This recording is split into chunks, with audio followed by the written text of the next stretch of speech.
सावन का महीना आते ही पानी की रिमझिम बूंदें और चारों तरफ हरियाली देखकर ऐसा लगता है जैसे प्रकृति ने धानी चुनरी ओढ़ ली हो। और व्रत त्योहारों का आरंभ भी सावन के महीने से ही होता है और इसमें शिव का विशेष महत्व है क्योंकि उनकी पूजा आरंभ हो जाती है। तो मित्रों, चलिए सावन में हम भी सुनते हैं शिव महिमा की कथा। एक गांव में एक साहूकार रहता था। उसके पास धन दौलत की कोई कमी नहीं थी। वह गांव का सबसे ही अमीर व्यक्ति था, लेकिन उसके पास कोई संतान नहीं थी। वह एक बहुत बड़ा शिव भक्त था। वह रोज शंकर भगवान के मंदिर जाकर दिया जलाया करता था और गरीबों को दान दक्षिणा भी दिया करता था। एक दिन पार्वती जी शंकर जी से कहती हैं, हे नाथ, आप इसे संतान का सुख क्यों नहीं देते हैं? तब शंकर जी कहते हैं कि पूर्व जन्मों के पाप के कारण इसे संतान का सुख नहीं मिल सकता, लेकिन अगर आप कहती हैं तो मैं इसे संतान का सुख दे सकता हूँ, लेकिन वह संतान मात्र 16 वर्ष ही जीवित रहेगा। और शंकर भगवान जी सपने में आकर उसे बताते हैं कि तुम्हें पुत्र होगा, लेकिन वह सिर्फ 16 वर्ष तक ही जीवित रहेगा। सुबह उठकर साहूकार अपनी पत्नी से यह बात बताता है तो दोनों खुश तो होते हैं, लेकिन मन में उनके दुविधा भी रहती है। फिर उसकी पत्नी कुछ ही महीनों में गर्भ धारण करती है और ठीक 9 महीने के बाद वह एक पुत्र रत्न को जन्म देती है। उसका पुत्र बहुत स्वस्थ और सुंदर था। सभी लोग बहुत खुश होते हैं और सभी लोग आकर उसे बधाइयाँ देते हैं और पुत्र होने की शुभकामनाएं देते हैं। सेठ और सेठानी दोनों बहुत ही खुश होते हैं और धीरे धीरे वह बच्चा बड़ा होने लगता है।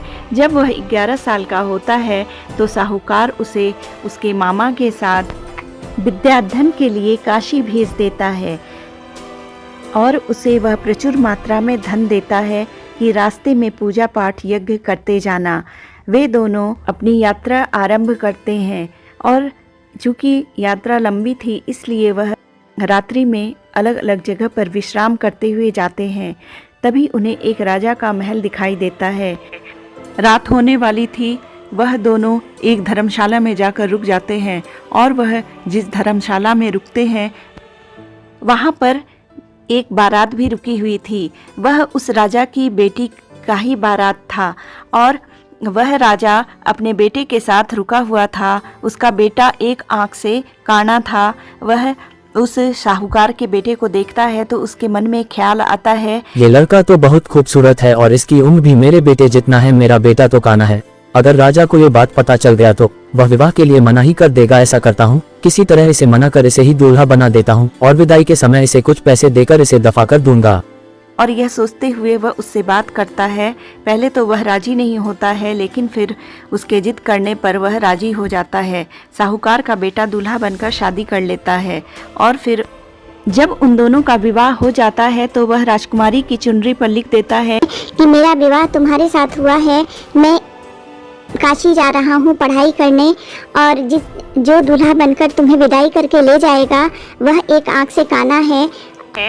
राजकुमारी को जब इस बात का पता चलता है तो वह अपने पिता के पास जाती है और सारी सच्चाई बताती है। उसके पिता भी कहते हैं कि मैं इस लड़के के साथ तुम्हारी विदाई नहीं करूँगा और फिर वह राजकुमार अपने पिता के साथ वापस हो जाता है। राजकुमारी अपने पिता के घर में ही रह जाती है। साहूकार का बेटा काशी पढ़ने के लिए चला जाता है और वहाँ पर वह रहने लगता है और पढ़ाई भी करता है। साथ साथ उनका पूजा हवन कीर्तन भी चलता रहता है।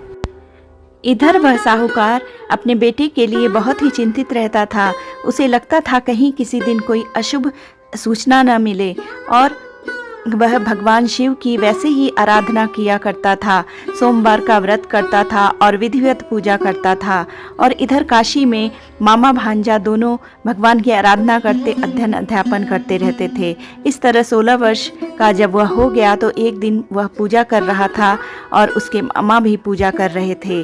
वह जाकर कमरे में सो जाता है और उसके मामा जब जाकर कमरे में देखते हैं तो उसे जोर जोर से पुकारते हैं, लेकिन वह उठता ही नहीं है। तब उन्हें लगता है कि उसके प्राण पखेरु उड़ चुके हैं वह करुण विलाप करने लगता है। उसका विलाप सुनकर आसपास के लोग जमा होने लगते हैं और उस समय शिव पार्वती भी काशी में थे।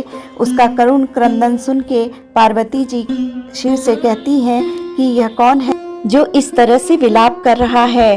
तब शंकर भगवान जी कहते हैं, यह वही साहूकार का बेटा है जो 16 वर्ष की आयु लेकर पैदा हुआ था। आज 16 वर्ष पूरे हो गए और उसकी मृत्यु हो गई है, इसलिए उसका मामा विलाप कर रहा है। तो पार्वती जी कहती हैं कि अरे अगर यह मर गया तो इसके माता पिता दोनों ही रोते रोते मर जाएंगे। आप ऐसा कीजिए कि इसके प्राण दान दे दीजिए। और वह विनती करने लगती हैं कि साहूकार के बेटे को जीवित कर दीजिए। और वह राजकुमारी जिससे इसका विवाह हुआ है वह भी तो आपकी बहुत बड़ी भक्त है। आपने भी उसे पुत्रवती होने का वरदान दिया है। अगर यह मृत्यु को प्राप्त हो गया तो आपका वरदान कैसे फलित होगा। पार्वती जी की बातें सुनकर शंकर जी मुस्कुराने लगते हैं और फिर पार्वती जी आगे कहती हैं, हे प्राणनाथ, यह साहूकार तो आपका परम भक्त है। हर सोमवार विशेषकर सावन में वह विधि पूर्वक आपकी पूजा अर्चना करता है। पार्वती जी की बात मानकर शंकर जी उसे प्राणों का दान देते हैं और वह जीवित हो जाता है। और जब वह जीवित हो जाता है तो अपने मामा को पुकारता है और कहता है कि आप कहाँ चले गए थे, मैं बहुत गहरी नींद में सो चुका था। तो फिर उसके मामा बहुत खुश होते हैं। फिर उसके मामा कहते हैं कि अब हम वापस चलते हैं। वे रास्ते में जाते हैं और जगह जगह यज्ञ वगैरह करते जाते हैं। और जब वह उस राजकुमारी के महल के पास पहुंचते हैं तो वहां पर भी यज्ञ करते हैं। और राजा और वह राजकुमारी जब उन दोनों को देखती है तो वह उन्हें पहचान लेते हैं और राजा उन दोनों को अपने महल में बुलाता है और उनकी खूब खातिर करता है और फिर अपनी बेटी को उस साहूकार के बेटे के साथ विदा कर देता है। वह साहूकार का बेटा राजकुमारी को लेकर अपने घर की तरफ रवाना हो जाता है। जब वह अपने घर पहुंचता है तो उसके माँ पिता दोनों ही छत पर खड़े थे, क्योंकि उन्होंने सोच लिया था कि अगर उनका बेटा जीवित वापस नहीं आएगा तो वो दोनों छत से कूदकर अपने प्राण त्याग देंगे। जब वह अपने बेटे को सकुशल देखते हैं तो बहुत प्रसन्न होते हैं और उसका पिता शिव के मंदिर में जाकर पूजा अर्चना करता है और भंडारा भी लगाता है और इस तरह उनका परिवार बहुत सुखी हो जाता है। साहूकार की पत्नी को जब पता चलता है कि उसके बेटे ने राजकुमारी से शादी की है तो वह बहुत खुश होती है और अपनी बहू का बहुत आदर सत्कार करती है और इस तरह वह एक सुखी गृहस्थ जीवन बिताने लगते हैं। भगवान शंकर उस साहूकार के सपने में आते हैं और उससे कहते हैं, मैं तुम्हारी भक्ति से प्रसन्न था, इसलिए मैंने तुम्हारे बेटे को लंबी उम्र का वरदान दे दिया। तुम सावन के हर सोमवार में विधिवत व्रत पूजा करते हो और पूरे वर्ष मेरी भक्ति करते रहते हो, इससे मैं अत्यधिक प्रसन्न हूँ। तब साहूकार कहता है कि हे प्रभु, जैसे आपने मेरी झोली भर दी वैसे ही सभी भक्तों की झोली भर देना। लेकिन मैं तो यही कहूँगा कि मुझे जैसा दुख मिला वैसा दुख किसी को भी ना मिले। आप अपनी कृपा अपने भक्तों पर बनाए रखना। मित्रों, कहते हैं जो इस कथा को प्रेम पूर्वक कहता है, सुनता है और पढ़ता है और हुंकारा भरता है, भगवान उसकी हर मनोकामना पूर्ण करते हैं और शिव पार्वती जी की कृपा उस पर हमेशा बनी रहती है।